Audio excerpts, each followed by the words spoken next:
Okay, this is a defensive scenario that I'm looking for my assistant Kris to work on for the upcoming game. The opposition will be playing three at the back, five in midfield, two wing backs, two up front, so 3-5-2. We're looking to defend as a 4-3-3, but working in a medium or a mid block. So the first thing that we're going to do is just to have a look. I'll roll it on here. Is that we're going to let the opposition have the ball in their third. They can knock it around all they want.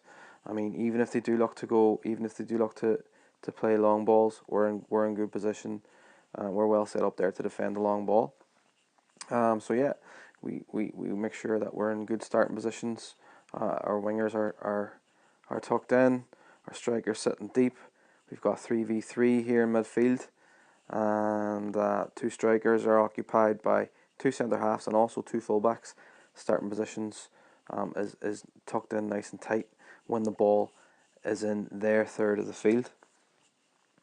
So rolling on then, we're going to look at the trigger point. So obviously, when the ball moves out to the left centre half or the right centre half, we will slide across accordingly. As that happens now, you'll see that our fullback in particular has taken up a better position to cover their wing back, and our left back, centre back, and centre back have slid across to occupy the two strikers, so we don't get caught man for man. And our left winger now has kind of dropped in and is affecting the midfield area, and also keeping an eye on their right wing back should he go forward. Striker's in a good position here. He can see the middle centre half, but he's also affecting midfield. So once again, we're just sliding across in this scenario.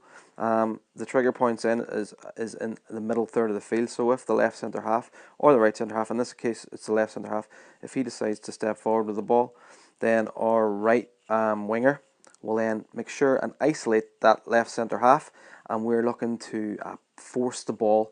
We'll be looking to force the ball into wide areas. Because obviously they only have two wingers, so obviously their wide areas can be they're very isolated on both sides. So yeah, we're going to look to force the play out wide, but obviously the key players here is the right back needs to know that he's pressing on to the left wing back. The right winger needs to know that he's forcing the left centre half. Should he come forward, he's forcing the game out wide into that area. And then we've got great covering positions then from our three midfielders in the 3v3 in midfield, and also they're affecting the strikers in here, and also they're in position to press their men accordingly should they get the ball.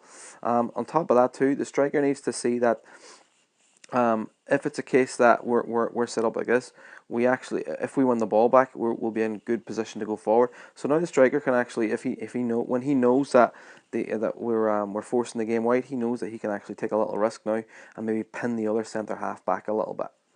Okay, so I'll just roll it on. So in this occasion, we get the right back to press as he should as the ball's travelling. We win it back. And then our transition to attack will be the 4-3-3. We'll look to get, obviously, exploit these areas and these areas. So we'll look to get the ball forward into those areas. And in that case, we will get our wingers out wide. We'll look to play the ball into the space, and then obviously look to get the man up, get our men forward into the box, and maybe get crossed into the box from there. Okay, just to reset again, just to have a look at it on the other side. Once again, it's the same thing, but the key players is our right winger, our right back, our left back, and our left winger. They're the key players. They're the lads that need to know, depending on what side the ball is being played, they need to know when to press and when not to press. Other than that, it's 3v3 in midfield, which is simple. Two centre backs and one full back at least, with two strikers.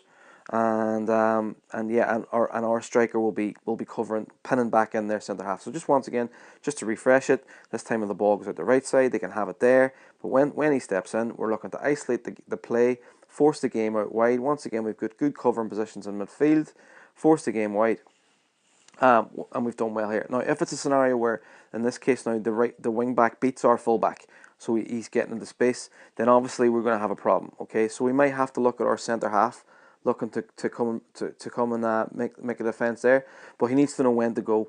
At the start, you'd look for him just to drop deep and maybe delay the play. And from there, maybe we can get our other centre half to come across, our holding midfielder to drop in there, and then maybe a centre half. And then our full back who just got beat, he needs to make that recovery run towards goal. Yeah, so just looking at that. Something like that. And then we look to defend from there, just in case if those kind of scenarios arise. So just on that, that's how I'm looking to play the opponents.